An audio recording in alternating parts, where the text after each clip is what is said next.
All right, welcome to Affiliates and Affiliate Managers, Partners, or Adversaries. You are in for a very different kind of presentation than you're probably used to today. So that's us. Very nice, isn't it? Looks just like us.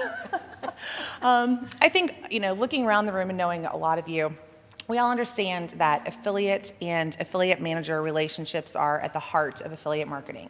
And sometimes those relationships are just absolutely golden, and sometimes they're kind of like feuding families.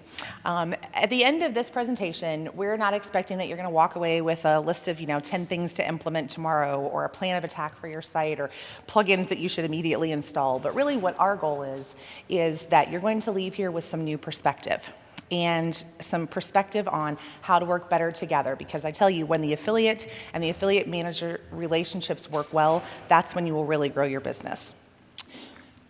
We were going to have a moderator, but nobody wanted to get in the middle of the two of us, so I'm just going to sit down and we'll take it from here. So by means of introduction, I am Tricia Meyer. I own Sunshine Rewards, helping moms connect, and a lot of other niche sites. I've been in the industry for 11 years now, and I brought my mom with me to Affiliate Summit. Wait a minute. She didn't bring me to Affiliate Summit. I am at Affiliate Summit because I'm an OPM. Oh, that's right. She's been in it almost as long as I have. Yes, she brought me into affiliate marketing. But for the burning question you all have right now, I was 10 when I had her. I was going to tell them 7. Oh, okay, we'll go with 7. So, what are we going to talk about today? There's just a real quick agenda, and we're going to try to do it a little bit differently than probably what you've seen anywhere else. But I have a quick question. How many of you in the room are affiliates?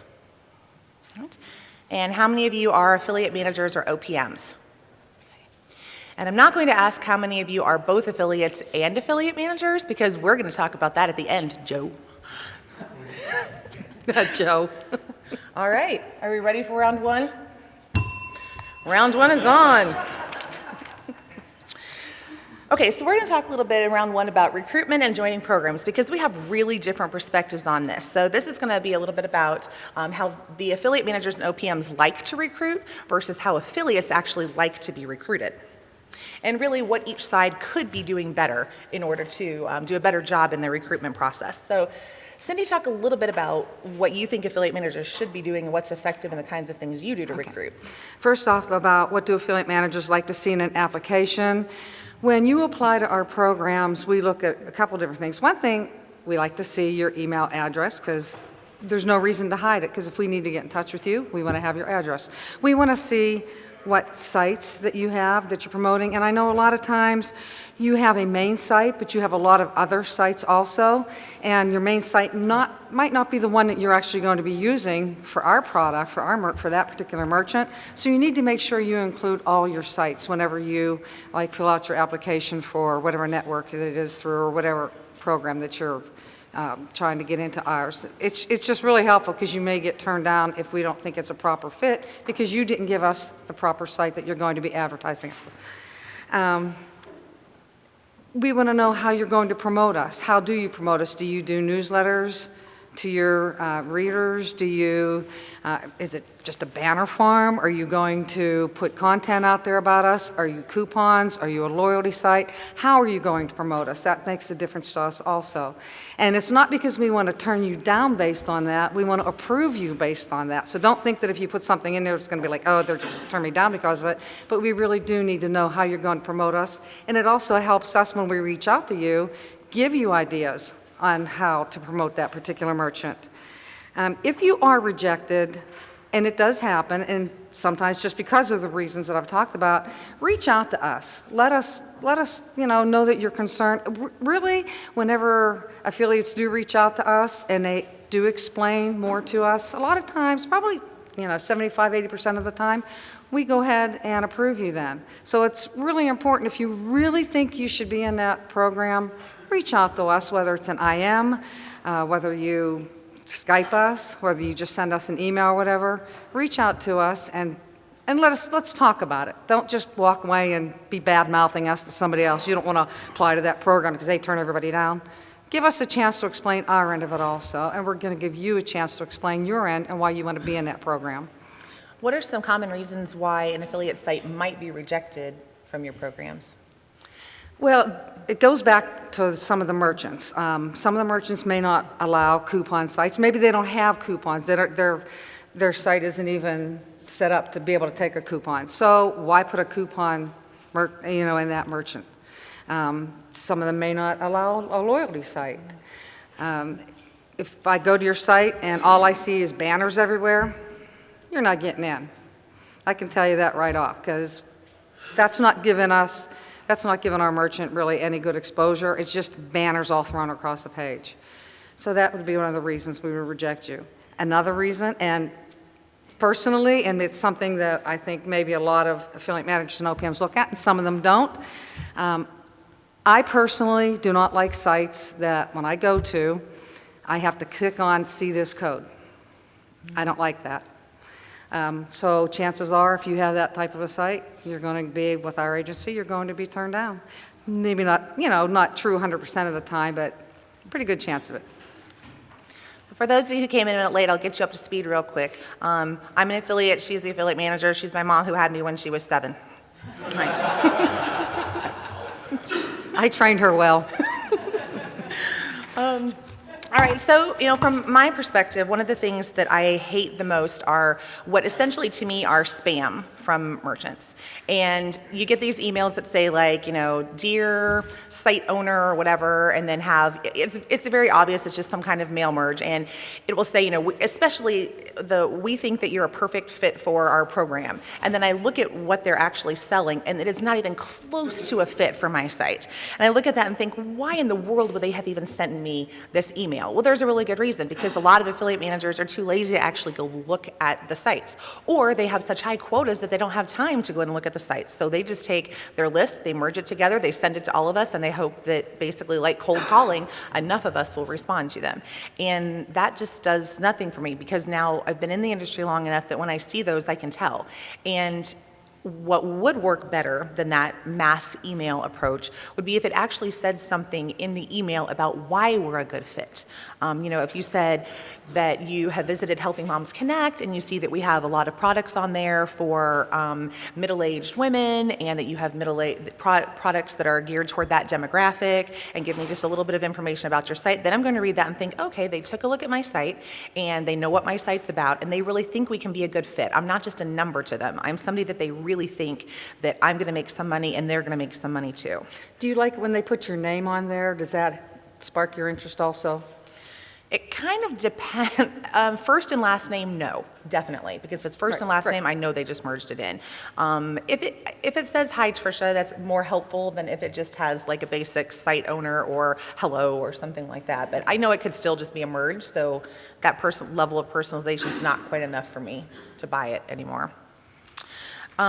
Also tell me what's different about your program, especially if you are in a niche where there are a lot of sites like yours. So tell me what's different. Do you have a higher average order value? Do you have a higher conversion rate? Is your EPC higher than your competitors? Do you do vanity codes? Some of the things that we'll talk about later. Tell me what's different about your program than all the others that I might already be in. Because if I already have a bunch of links for somebody that's almost just like your program, there's really no reason for me to waste either of our time getting into the program and not doing anything with it. It's just not going to do any good for me to join the program.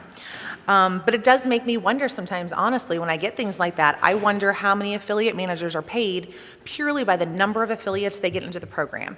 And when you start feeling that cynical about the recruitment process, it just makes you not want to join any programs at all, when you feel like they're only trying to get you in because they're trying to meet some kind of reporting number at the end of the month, not because they genuinely want to work with you and think that you can do good things together. Any other questions around that? No. Round two.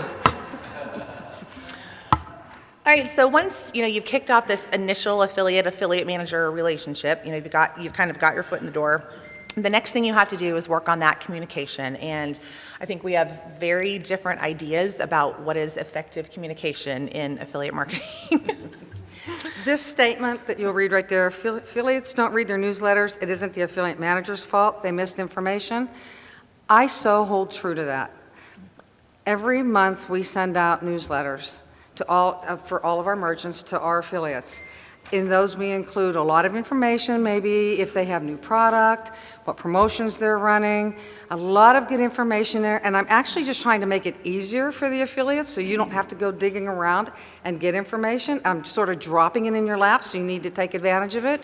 So if you don't read that newsletter and you say, I didn't know that you were having a promotion, don't complain, because it's in there. So make sure you read it. And I know she's going to say we get thousands of them every month. How'd you know I was going to say that? Because you tell me that every time I say, did you not read your promotion? Oh, that's true.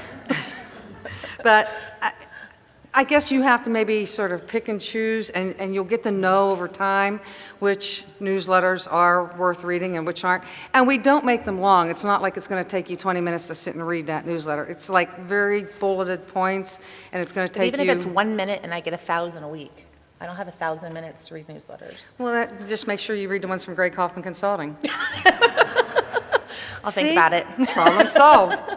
Yeah, for me, and I think for a lot of affiliates, we take a lot of flack from affiliate managers for not reading every email, and genuinely, it is our own fault. When we're getting emails that have really important information like, hello, we're closing down the program, and then we don't take down the links, and a month later we complain that nobody told us that the program was closed down, that's on us. But at the same time, when it comes to these newsletters, for me, at Sunshine Rewards, we work with 1,500 merchants. I know others like FMTC, you probably have how many? Thousands that you're working with? 10,000. I mean, that's crazy.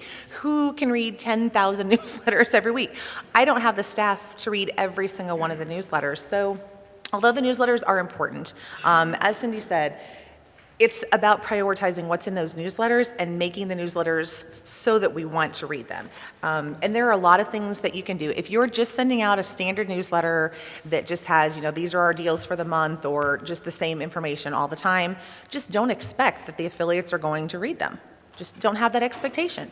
If you want the affiliates to read it because you genuinely have good information in there, put good information in there. It can be any kind of media mentions that the merchant is having that month. It could be not just the sales, but what's going on in that market. It's Valentine's Day coming up, and generally we see our best sales in the 2 weeks leading up to Valentine's Day. It could be new products that have come out. It could be the best-selling product for that particular month. Information like that we can really use in order to be able to make more money with the program. Those are the things that if we see them, and if you see those in a newsletter a couple of times from a certain merchant, then you do start paying attention because you want to get those newsletters and you do read them every time because you don't want to miss those things. Right. And if you don't read your newsletters, we do have another alternative, which is the social media. And I don't know if all OPMs have it or not, and if you don't, you should. But we have our Facebook site. We have sites that are groups that you can join that talk about our merchants, and we'll even give you a little sneak peek of what's coming. So if you're an affiliate and you're in that program, and I'm posting and saying, hey, tomorrow we're starting a California Wine Club deal, you're going to be one of the first ones to know it. So we really encourage you, and that's how we encourage you to follow us on Facebook and on Twitter and to read our blog posts and everything also. So if you don't have time or don't want to go through those 1,000 newsletters that you get, then you can follow us on either Facebook or Twitter and on our social media. And that also is a really quick way, because you all know you're on social media all day long. You're probably on it right now. Yes, and you can lie all you want and say, I don't do that. We know you do. Yeah, so basically, these things in combination, it's not that one of these things is going to work, it's not that two, and it's not that one in particular is working for every affiliate. As affiliate managers, you're going to have to try all these different things in different combinations in different ways and see how you get to different affiliates. For me, because I am on social media a lot, I do appreciate that there are a few affiliate managers that have small groups where they do post things in there for us, and I see that and I will jump on things quickly. I won't do that with every single merchant, but a small number of them that I know that they give such good information that I don't want to be the person that misses that. And instant messenger programs, anything, Skype, any kind of direct messaging, for me, that comes down to the personal relationship that we have and how close we are. If I start getting like random text messages or something from an affiliate manager that I don't even know really well telling me about the deals for the month, I'd block that person. If Joe or Wade mentions that Fanatics is all of a sudden running a sale today and they message me through my personal Facebook account, I jump on it because I appreciate that because of the relationship I have with them. them. So I'm happy to get those kind of messages. So it really comes down to, understand what your relationship is, between, if you're an affiliate manager, how close are you really to an affiliate? Or basically, are you spamming them? Or is this somebody that you have such a good relationship with that you could call them on the phone, you could instant message them through their private account or something like that? And the instant message works well also if, God forbid, the coupon code isn't working, instant message us right away. That if you find never happens. That is not our fault, okay? Let me put that out there. We do not put we're given that code by the merchant. We have no control over whether it works or not. So I'm just putting that out there. So when I get those instant messages say that code's not working, right away, I'm instant messaging the merchant and saying, get the code working. But it's a real good way to get to us real quick instead of sending me an email, because I get 1,000 emails a day too. So, what? Yes, I think 500 from you. But I get them also. And I know the phone method, it works. She doesn't like the phone, communication Okay, I through the have a phone. very specific reason why I don't like the phone, and everybody in the first 2 rows over here will understand, and over here.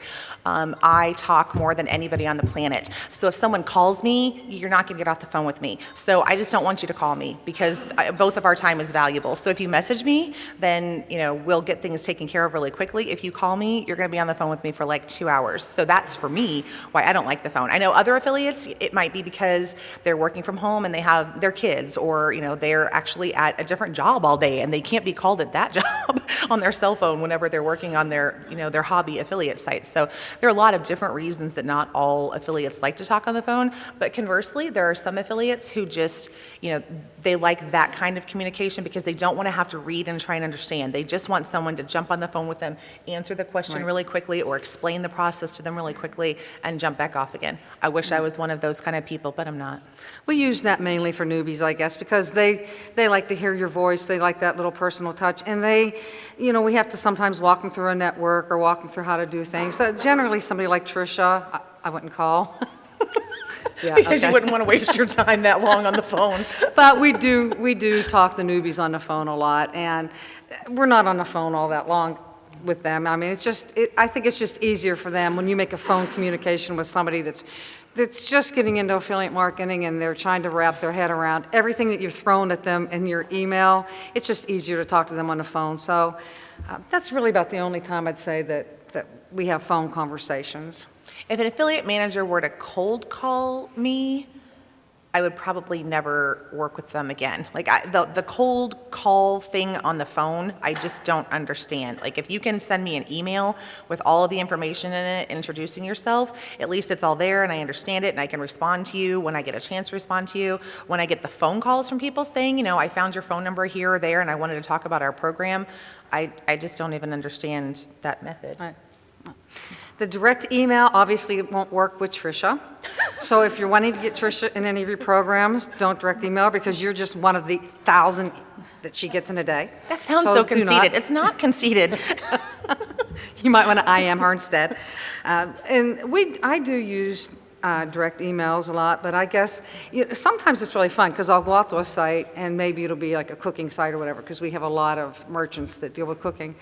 I get really hungry looking through their site. But I mean, it's good because then I'll email them and I'll say, hey, that picture of cheesecake on your front page is just awesome. They know that I've looked at their site. So in certain cases, as an affiliate manager in OPM, you can really make that personal, and I think you'll get a better response from the affiliate that way. Well, and outside of the recruiting emails, once we already have a relationship, like, Mary Ellen emailing saying, hey, what can we do in Q4 together? That kind of email is great because then it's a very specific, what can we do? Let's talk about this, and giving me the opportunity. Do you want to set up a call, or we can email about it, because then it's back in my court to either say, yes, let's jump on a call and we can hash this out, or I can respond and say, no, here's the 6 things we're looking for. If you're interested in those, then let me know. So once the initial recruiting, the direct email, I do appreciate because we can get things done quickly and very specific things done. Is there anything in the subject line that sparks you whenever you see it that makes you want to look at that email then? Usually a question. Like, what are we doing for Q4, or do you want to run a contest, or what can we do this month, or something special that's going on. So if it's, we're running a flash sale today, make sure that you get this up, or something like that. So just very specific, not just like, can we work together, or those kind of things that end up looking like the spam emails. Good to know.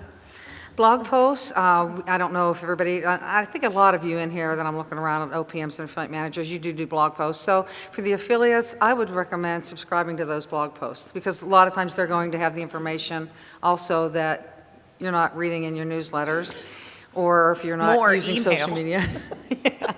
So, yeah, exactly. So do subscribe to the blog posts. I know you can't spend all day looking at them and reading them or whatever, but in your little bit of downtime, you might want to read those blog posts. And as an OPM or affiliate manager, it's always good to have those. Keep your name out there, keep your merchants' names out there. I like the blog blogging's post great. program announcements. That's the blog post that I'm most likely to read if an OPM is announcing a new program. So I see the announcement somewhere in social media, that they are launching some kind of new program, then I can go read the blog post that says what the program is and more information about it. So those are the blog posts from OPMs that I'm most likely to read to get that kind of information. And then we have the conference meetings like we're at today, and conferences are so important. They really are. A lot of us just work at home, day in, day out. We don't, and we do, you do have some interaction, but I think it's really good to come out here, put a name with a face, just to be able to meet your peers. We can complain about things together. We can resolve things together. It's a really good way. Together.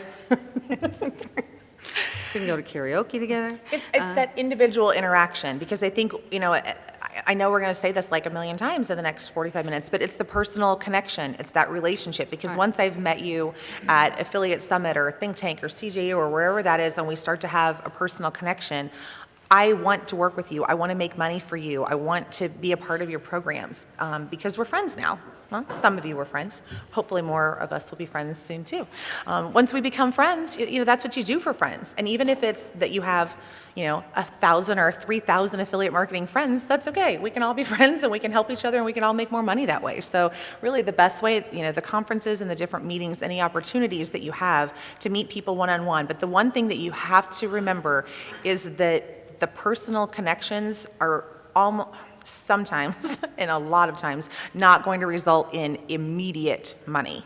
Meeting somebody, getting to know them at this affiliate summit, you may not work with them this entire year. You may come back next year to affiliate summit and say, oh my gosh, I know we kept meaning to get together and we just never got a chance to. I have an affiliate manager that I have been friends with here for almost 10 years, and we had our first meeting together yesterday. Just because we've been friends and we have fun together and all that, but there was just never a really perfect time for us to be doing business together. And all of a sudden in Q4, I finally said, hey, why aren't we doing anything? And she said, I don't know, let's get your people with my people and we'll make some money. And that's exactly what we did. And so we met yesterday and said, can you believe it took us 10 years to actually start making money together? But there are a lot of people, and that's the way it goes. So be open to meeting the people, be open to meeting the competitors, be open to meeting everyone here, because you don't know what the long-term what you're going to get long-term on that investment initially. And make sure you have a little bit of follow-up after you leave here with that person. If nothing else, it sort of cements it in your mind a little bit better who you met. Don't be spam people that you didn't meet here at the conference. Hey, we met. You never met me. I don't even know who you are. Don't be doing that, going through the list of everybody that attended here. Make it really personal. People that you did meet here, you got your cards from, that you had lunch with, or, have some communication with them. Stay in touch, even if it's just every couple months or just to drop a line or whatever. Do that. Don't lose those friendships that you've made. Y'all done with that topic? All right. This is the fun part. Oh, negotiation. Look at Todd laughing. He's like, yeah, I tried to negotiate with her and she shuts me down. In affiliate marketing, both sides really have a lot of room for negotiation. Whether you know it or not, every one of you in this room has a lot of different things that you can use to negotiate. So we're going to talk about, from each of our sides, what those different things are that we have. And it's going to be a little sneak peek into the other side, whichever side you're not on, of the kind of things that maybe you should be asking for if you're not currently asking for them. In terms of being an affiliate, there are a lot of things that I can offer my merchants, whether it's on my loyalty site or on my blogs. Obviously homepage placement is what pretty much every merchant wants. They say, oh, can we get on your homepage? Can we have a banner on your homepage? And yes, that is a possibility, but it's small compared to everything else. It might be a featured placement, so if you're, right at the top of the page to have the banner up there, but there's so many other things to think of beyond that homepage placement. Newsletter placement, even if you have a blog broadcast newsletter, so if you're just broadcasting your blog post through Aweber or MailChimp or whatever, you can have something that has a featured placement at the top or on the side, so that when those newsletters go out, you've got some kind of nice little box or something that stands apart that's your featured merchant that says, have you had a chance to look at X, Y, or Z or whatever, and sell that, on a monthly basis for some kind of commission increase or exclusive coupon code or something like that. So finding a merchant that you can get something for that newsletter placement is a great opportunity.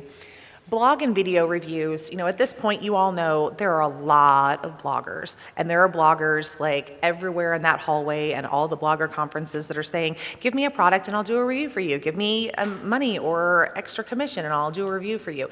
So it's really not that hard to find people that are willing to do a review for you.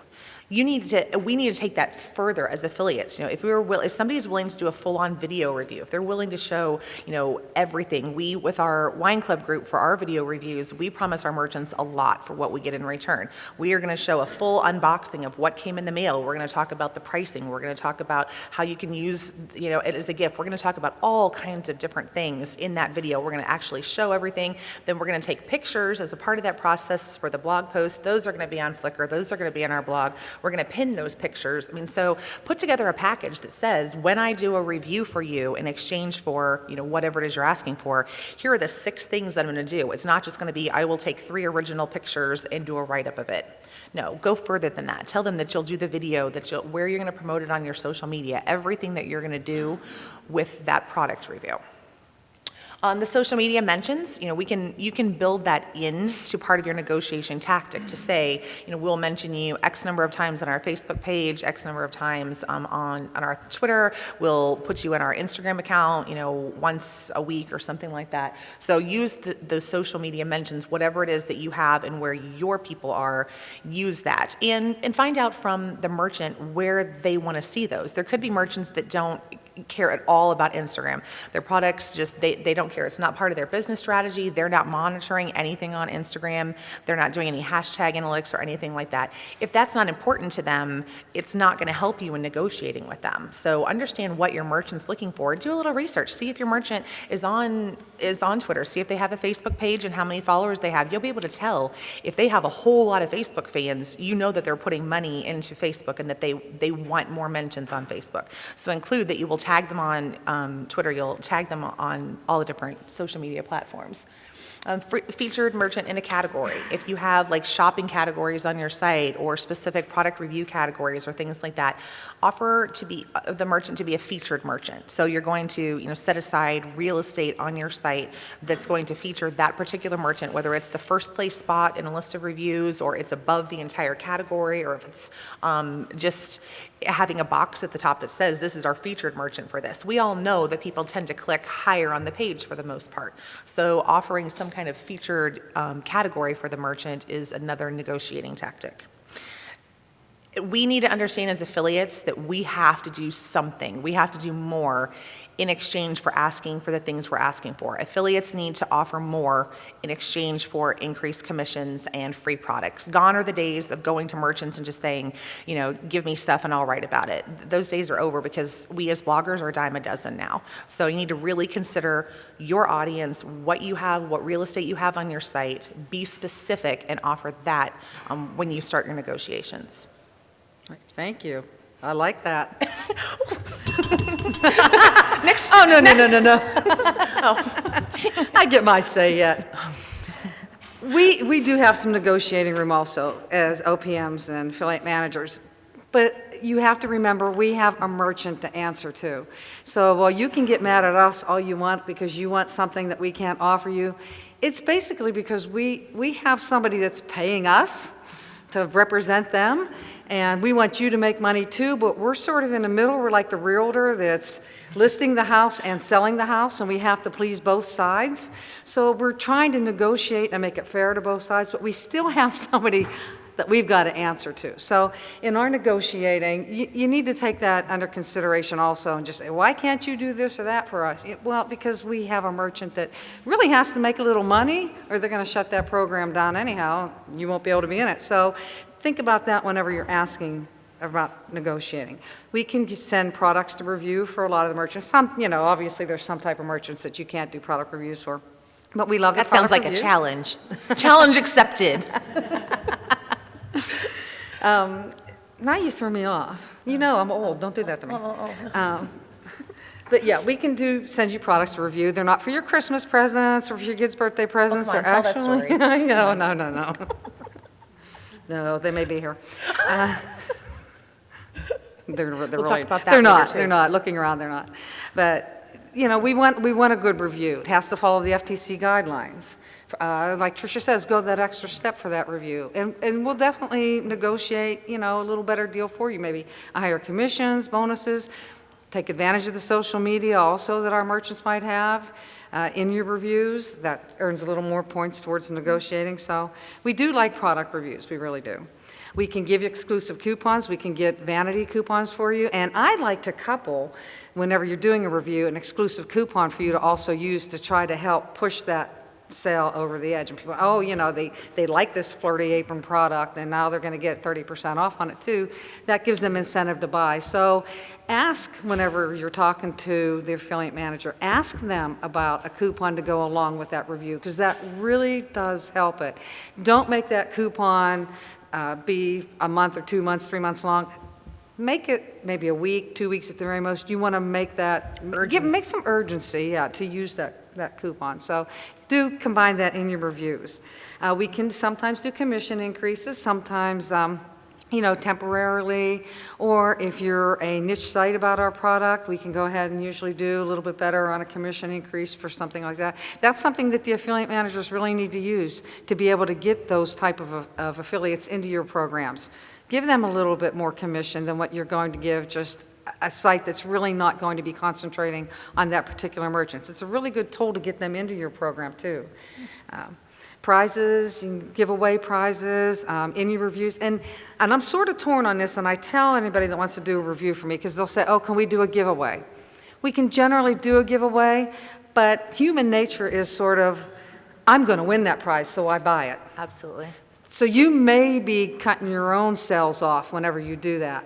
But Well, what we like to do with that is usually if we can do the coupon or something special after the giveaway, so that we take then the list of all the people that entered the giveaway, so once they've lost, then we email them all and say, sorry you didn't win the contest, but here's a 10% off coupon, use coupon Sunshine and make the purchase. So we know we're not going to get sales during the contest, because people, like you said, people aren't going to enter because they all think they're going to win. everybody's going to win, so I buy it. But then hit them up after they thought they were going to win and they're disappointed. Now maybe they're willing to buy it with the coupon code. Right. So that's a good alternative there. So where you can still use them both, because it's going to bring people in to read the blog or to read the review, whatever, for the product, thinking that they might win, and then hopefully they will buy. So trademark bidding rights. This is sort of a little touchy situation. Every merchant looks at it differently. You have to really, don't just go doing it on your own. Talk to your affiliate manager or your OPM about if you can do any keyword bidding or anything. Don't just jump out there and do it, because you may be in a lot of trouble. You may end up getting kicked out of a program. And they may even open it up temporarily for you, or give you certain keywords that you can use to bid on, or tell you here's ones you have to stay away from. But it's a good little negotiating tool also that, as affiliate managers and OPMs, we can use to get people into our programs. And slotting fees. I hate slotting fees. I'll be the first to admit it. I hate slotting fees. This is performance marketing. And to me, if you don't have enough confidence in your site to be able to make sales, then you better rethink what you're doing, or get some help with your SEO or whatever. I mean, I think they're okay once in a while, maybe through a holiday or something like that. But for the most part, I am not big on slotting fees. And sometimes you think that your site is so valuable that you deserve a slotting fee for certain situations. What's a slotting fee? What is the slotting fee? What is slotting fee? Say you have someplace on your homepage that's really a hot spot on there and that you want, and I'm saying, can I get in that spot? And you say, yeah, for $1,000 I'll put you on there for the month. So That's you're a getting slotting your fee. commission plus you're getting that Plus you get- $1,000 And you're on getting top that of paid it. up front. So, and there are cases that sometimes we do use it, but it's not something that I myself really like to do for my merchants. I would rather find an alternative. But, I mean, we do it on, like I said, rare occasions, and sometimes it is a good negotiating tool for merchants, maybe like Fanatics or somebody that will do that. And it can be a good tool. You don't like it either? Yeah, exactly. And you have to be. You have to be very selective as an OPM or affiliate manager in doing that. You're not just going to keep paying people to put them on your site, because like I said, it's performance marketing. That's what it's all about. And that's why we have other Mary things Ellen to has a help you. question. And be prepared to be asked for a make good if it doesn't perform. Oh, be prepared to ask for a make good if that slotting fee doesn't perform. That's interesting. I've never encountered that, I but haven't either. in terms of the negotiation, that makes sense. It Adam, does. I just want to throw one other thing. I'm writing that down. Since other people are. What I do is I use a tool, mouse flow, and I say, okay, I guarantee your homepage sucks. I'm not buying space on it. And install this code real quick. I'm going to show you exactly how people are using your site, which pages have the relevant traffic. If I'm paying a slotting fee, you're including me on this page because it is a keyword that we know PPC drives traffic. All they have to do is install a quick little line of code. Now they can see exactly how people are using their site. so Adam's saying he's using, you said mouse flow? Mouse flow is a good one. You also have Crazy Egg. Crazy Egg is what I use. So you're using something to be able, so the affiliate needs to be able to justify that slotting fee if they want it. $2,000, I'm going to show you exactly how your site's being used because I'm already watching it and I know your conversions are going to happen this way. And I also use my SEO tools to say these are the pages that have the relevant traffic. So if I'm paying you X, Y money, you're putting me on these pages. Screw the page you want me on. Right. So yeah, so for the slotting fees, basically as affiliate managers, you need to understand which pages are actually going to make you money. As affiliates, we need to be able to prove that we deserve it and where. Right. You said mouse flow and Crazy Egg. Mouse flow, Crazy Egg, there are a dime a dozen. Everyone has their own preferences. You want to ring the bell this time? So much for slotting fees. That was lame. All right, so information sharing. The longer you're in the industry, the more of a problem this becomes. Information sharing can be really great sometimes where you can help the affiliate because you have information, overall about the program. We'll talk about some of the things worth sharing and worth not. But at the same time, sharing that information could also end up hurting some of your other affiliates or could hurt the merchant. So we're going to talk a little bit about sort of the line of which it's okay to share things with your affiliates and where it's not. And with your daughter. And with your daughter, with your friends, with your family, all that. Yeah, because sometimes there is a very fine line that you have to walk, and sometimes even just a normal conversation, I might be talking to my husband about something, and he couldn't care less and doesn't understand what I'm talking about anyhow, but I have to really be careful when I'm talking to Tricia about the same thing because of that line there.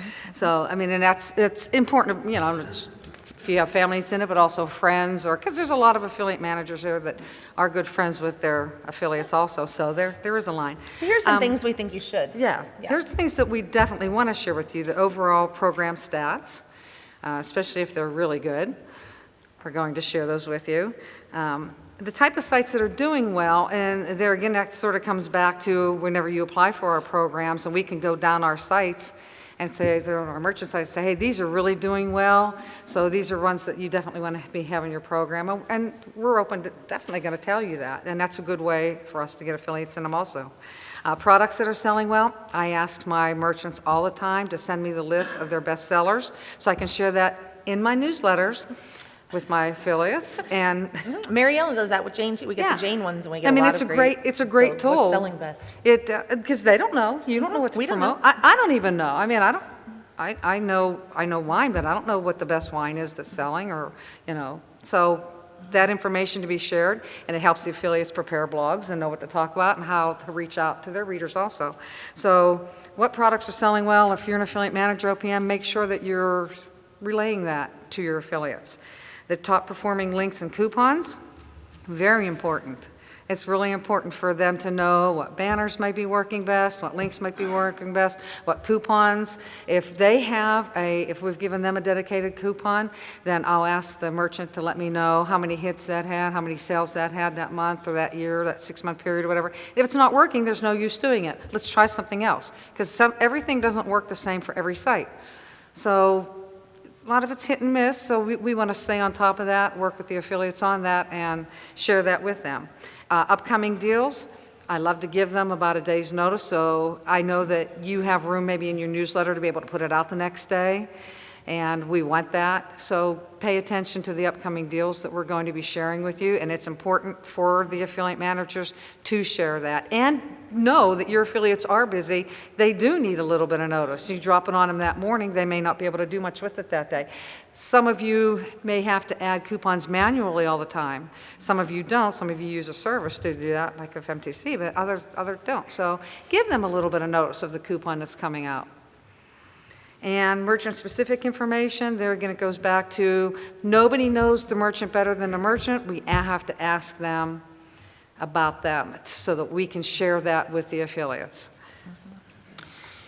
Yeah, and saying things that you should not be sharing, whether it's over, drinks in the casino or a conversation at home. Things that you really shouldn't be sharing are other specific sites that are doing well. Like, well, this deal is doing really great on Brad's deals. They put it on their homepage and they're getting, they made $15,000 off of it this morning. That kind of information, you could say, it's doing well on coupon sites. The daily deal sites are doing well with this. Things like that without saying specifically. And, like Brad's deal is probably a bad example because we all know that that's a site. But to say specifically, like another specific wedding blog or a different niche blog or something like that, you don't want to be giving that kind of information to your affiliates. Stats for individual affiliates, even if you happen to say, we do really well with this, and this popular site, saying, well, they generate this amount of revenue for us, and this is what their conversion rates are usually like, and things like that. Stick to general. Our conversion rates tend to be around 4%. Your conversion rate is higher than average for our program or lower than average for our program, those kinds of things. Suggested keywords other affiliates are using. To say something like, well, you really should be, specifically targeting wedding dresses for women in Indiana because you've got a competitor that is just killing it with their blog post about that. That kind of specific information shouldn't be shared, but rather to say the types of keywords that are working, not the specific ones. And also the ownership information of other sites. We've come a long way in affiliate marketing, that there's a lot more transparency than there used to be. But there are still a lot of people who do not want you to know what sites they own. They have their company name on here, and if you ask them what they do, they're not going to tell you their specific sites. Because for some people, they just don't want other people going out and copying their stuff. For some people, it's just personal. It doesn't matter why.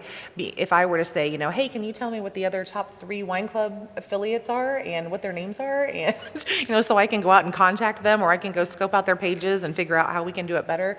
That would be wrong. I can figure out that information on my own if I'm good at my job. Exactly.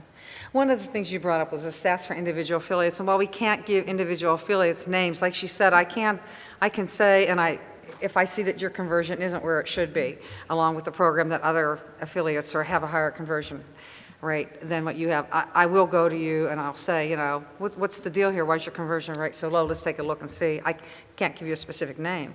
Or we'll say, hey, we just had an affiliate make an $800 commission. That's good stuff for us to share with them to maybe let those affiliates, other affiliates know that, yeah, they can make money also. But don't send out a newsletter that says, Tricia Meyer just made $1,000 with a True Dog sale. That's not cool. Don't use that specific information. It's great you want to highlight sales like that, but to give the person's name, unless they say that, if you say, hey, this was really great, you won our contest, or you did this or that, can we use your name in it? That's fine. But to just out an affiliate like that when they might not want it, not cool. No, it's not. All right, yeah, we're 3 minutes behind. I know. Oh my gosh. You're talking too much. I know, it's my fault. It always is. Okay, so competing and common goals. We all say, oh, we all work together, kumbaya, whatever, affiliate marketing. But the reality is we don't always have the same goals. And I am sorry that this sounds harsh, and please, go ahead and tweet it and make me look like an ass, but affiliate managers' goals are not always in line with the affiliates. It is true, and I want every affiliate out there to understand that. You think the affiliate manager is on your side just because they're helping you make money, but it doesn't mean that you always have the exact same goals as what they have. So affiliates need to understand that those affiliate manager goals are not always the same as what your goals are. Right, because here again, we have merchants that we have to answer to, and their goals may not be the same as the affiliate's goals. So we have to find that happy medium somewhere and come to a compromise and be able to appease both sides, which is not always easy, believe me.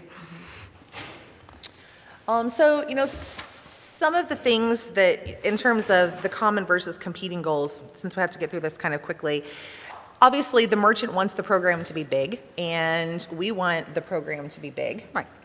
But if the merchant wants the program to be bigger and bigger and bigger, that means they might want more and more affiliates that are in there making more and more money, which for me as affiliate means I'm having more and more competition. So them wanting a bigger and bigger program isn't necessarily good for me because it means I'm getting more and more competition.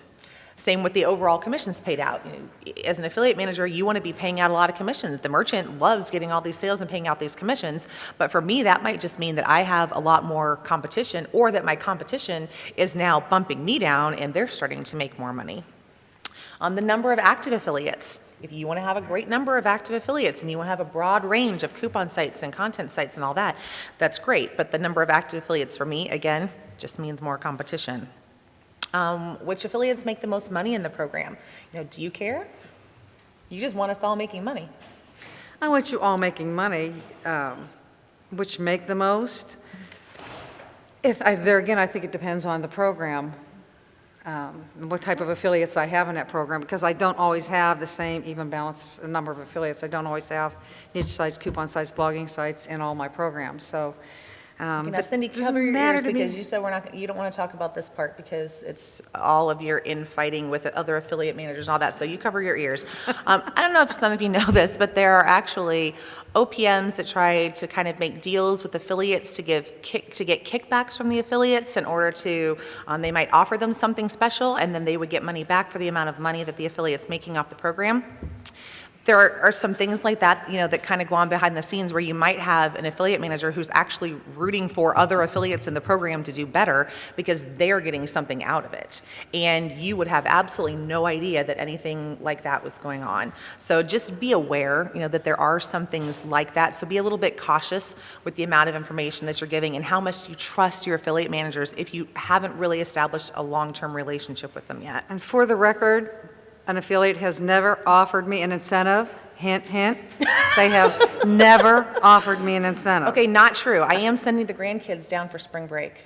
That's true, but you're going to go see Billy Joel while they're with me. Good call. All right, moving right along. Probably the most controversial of all the topics, just because there's really no good answer.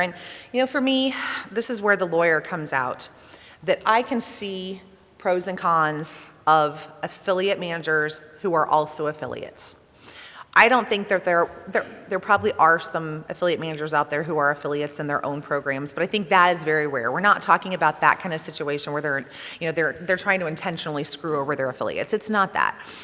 It's more the case of either, an affiliate who's been an affiliate for a long time, but then starts consulting as an OPM, or an OPM who is a full-time OPM, but on the side has a blog that they're starting to monetize. And, I know almost all of you do it now, and so I know I'm probably going to offend all of you, but just understand where I'm coming from with this. I know you get experience on the other side, which is great. You have to go in and have the same problems pulling links in CJ as I do. I appreciate that you now feel my pain. But at the same time, you may be my competition now or later in different programs. So even though you're not my competition in the program you manage, you may be my competition in another program that we're now both in. So when I'm telling you, when you say, Tricia, what are you doing for Q4? And I say, okay, here's my Q4 guide and all the things we're doing and the dates that we're doing and all that, how do I know for sure that you're not going to say, that's a really great idea. I should put together a promo guide just like this one and send it to the merchants I work with. And again, it all comes back to the relationships. The merchants, the affiliate managers that I work with that I know that are affiliates, I give them the information because I trust them. If I know that they're affiliates and I don't really trust them, I don't give them my Q4 promo guide. I don't tell them how we're promoting things. The problem is a lot of affiliates don't know that they need to consider that. And that's one of my biggest beefs with it, is that if every single affiliate knew that their affiliate manager might also be an affiliate and understood that, like if you all, tweet this and let the word get out across Affiliate Summit, affiliate managers are sometimes affiliates and that can be okay. Whatever, that's great, because then everybody knows and it's a level playing field. But I think too many affiliates would be like, what? My affiliate manager is also an affiliate? I had no idea. I've been telling them my whole business strategy and everything I'm blogging about and all the tools I use and all those kinds of things, and then they kind of feel violated because they've given information and didn't realize whether the person on the other side was going to use any of that or not. They didn't know that it was going on. And then just one little final thing on it. The understanding what it's like to be an affiliate is what I tend to hear the most. We can understand better what it's like. You can't understand what it's like to be an affiliate when you have a salary from another company. Because as an affiliate, my entire revenue is affiliate revenue. And if you come to me at the beginning of October and say, oh, sorry, budgets have changed for this year, we're just going to have to lower everyone's commissions by 2% just for this quarter or whatever. Imagine if your boss came to you the month before Christmas and said, we're lowering your salary by 2% for the month of December. What would you do? That's the thing you can't understand on our side, that to you saying, well, we've had to make some changes in the budget and do some things, so we're just lowering it just by 2%. It's just 2% or just 1% for the month. If your boss said to you, we're lowering your salary by 1 or 2% this month, what would you say? It's a big deal. These commissions are the equivalent of our salaries. So you can't completely, even if you have links on a blog or whatever, you can't fully understand what it's like to be an affiliate unless you are or have ever been a 100% full-time affiliate. And I understand that because I was crucified whenever it was really taboo in the very beginning to be an affiliate, have an affiliate site, and be an affiliate manager. And it was like, oh my God, let's just hang her from across somewhere and set her on fire. And they asked me to do it. That has changed. That definitely has changed over time. I'm no longer an affiliate, but it has changed. But I can see it because having been an affiliate, I can see your side of it, but as an affiliate manager, I also have a different perspective on it. Right. However, I do think that every affiliate manager and OPM in here needs to have an affiliate account. We should be able, and it's no different for us just because it's internet than it would be in brick and mortar stores, but you have to know what your competitors are doing for your merchants. You have to be aware of what's going on. And when I worked in a brick and mortar store, it was called a shop out, but we don't do that in affiliate marketing unless you have an affiliate account that you can go in and actually look at the other merchants also. So, we're also trying to protect our merchants whenever we do that type of stuff. Right.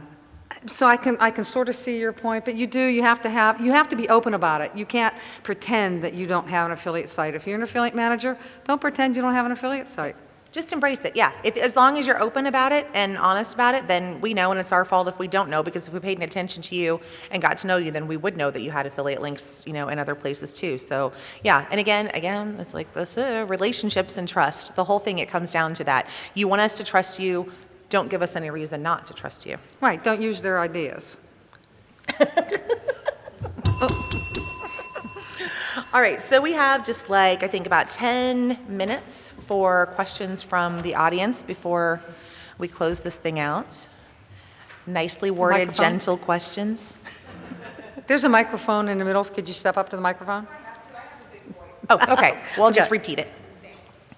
You had mentioned, Tricia, that you create a review package when you do blog and video reviews. Could you kind of allude to what you include in that package, or how you come to an agreement when you send out that package and kind of negotiate that? So in terms of putting together our blog review package and how we negotiate that, we actually put together promo packages for the whole quarter. So a part of that will include the video review. And so we will work that into whatever we're doing for the quarter. So we will say, we're going to do the video review. If we're going to do a giveaway in conjunction with it, then we will say, if it's going to go in our daily deal newsletter, we'll include that. We'll say specifically which different social media it's going to be a part of. And then, in return, we'll say specifically, like, we want the product and we want a minimum 4% commission increase or something like that. And then we start the negotiation from that Q4 promo guide and see what they come back with. Sometimes we just take a hard line. Like during the fourth quarter, we get so many requests to do things that we just say, this is what we're doing. We know we don't have room to negotiate. But then for first quarter, we might say, here's the package. And if they come back and say, well, we just can't do a 4% increase, our margins just aren't like that. What about if we do a 2% increase in the vanity code? Then we'll come back and say, that sounds great. And it's a good idea to start early for Q4 and reaching out to your merchants or your affiliate managers because they do get a lot of requests. Mary Ellen? Subject lines for recruiting emails. I don't mass recruit because I believe, like you do, it's just a waste of my time. What is a subject line that would tell you this is not just a pull from a rather large affiliate network that you can just pull stats and sites and then send out a mass email to thousands? This is an individual targeted recruiting email. The subject lines to show that it's a targeted email, first of all, it won't use the exact information that I have in my network account. Because when it comes and it says Helping Moms Connect /Sunshine Rewards, I know that they immediately have just pulled it from there and done some kind of merge because no normal person would write that in a subject line, Helping Moms Connect /Sunshine Rewards. So if it's a little bit more personal, either saying, the name of the blog or, something specific like, recruiting loyalty sites for our homemade product merchant or something like that. So it's specific to you and it's specific to me. Some of the items that you mentioned in the negotiation section, I'm wondering if what's a follow-up and from the affiliate side, I've been in a position where I've gotten a product to review and I've used it and it just wasn't any good. In that type of a situation, Okay. are you expecting just a good review? Do you want an honest review? And from my position, I've just not done the review, so I haven't really Right. fulfilled what I represented I would do rather than saying something bad about the product. Okay. Phil's asking about product reviews, how we follow up on them, and what type of review we expect. One thing that I do whenever I ask anybody to do a review, I ask them to send me a link ahead of time so I can look at that review and read through it and make sure that, first of all, that there's 3 text links in that they've followed the FTC guidelines and that they haven't just gone to my merchant site, pulled over a paragraph and put it right there. And I also like to have it because we also put it on our social media for them also. We want to get it out to as many people as we can. So I ask for that up front. I'll look at it and I'll say, maybe you forgot to mention that there's a coupon or something like that. So I try to help with each of the reviews also in the ways that I know that helps them convert. So that's one of the things that I, as an LPM, that's my job to also make sure to help you do your reviews. And I absolutely want an honest review. If there's something that you don't like, I don't want you like slamming it, but if you can say, in my opinion, this wasn't something I liked about the product. I liked this, but I didn't like that. And that's fine because everybody has different opinions. And when you get out there and you go to Amazon and you start reading all those reviews and everybody's like, oh, this is the greatest thing in the world, has 2 stars, but it's the greatest thing in the world, then you know that those aren't true. So we have no problem with that whatsoever. But I do ask that you go ahead and send me the link before you put it live so that I can review it first. Eric did a review where he said that wine smelled like, and I quote, cat piss, and the merchant wasn't real pleased with it. So we kind of renegotiated back and forth, like, we're not going to change the video, but here's what we can do, like, within the blog post, because we're still going to be honest about it. But at the same time, if that was offensive to you as the wine club, we can find a way to temper that a little bit. So. You're out. Things like that happen. Other questions? You were talking about blog posts and not with an agency unit OPM, so my blog is all consumer facing. And we would write stuff for our affiliates on our blog. For that reason, we don't want our customers to know discounts ahead of time. And I've also had Facebook pages that did absolutely nothing. And I was incredibly active on there, but I was only one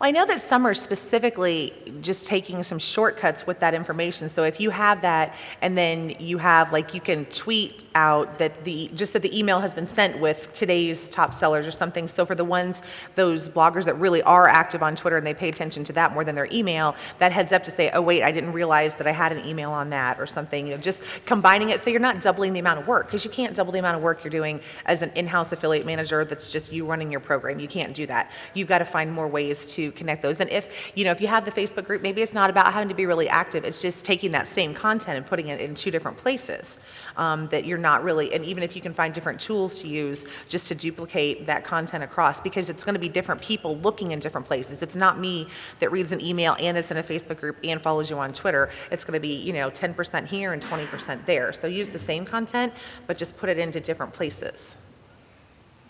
And it's interesting too, because my mom is also in Spain. She works for this for So close to being able to wear Eric's shirt. It's like the opposite. Should have put that on your back. My daughter's an affiliate. My mom's an OPM. Okay. We can have matching shirts, Mary Ellen. Any All other right, so questions? do you think that we should have them vote to see which one of us won this thing? I say it's a draw between the OPMs and the affiliates. I agree. Thank you all. If you want business cards or have individual questions for us, come on up.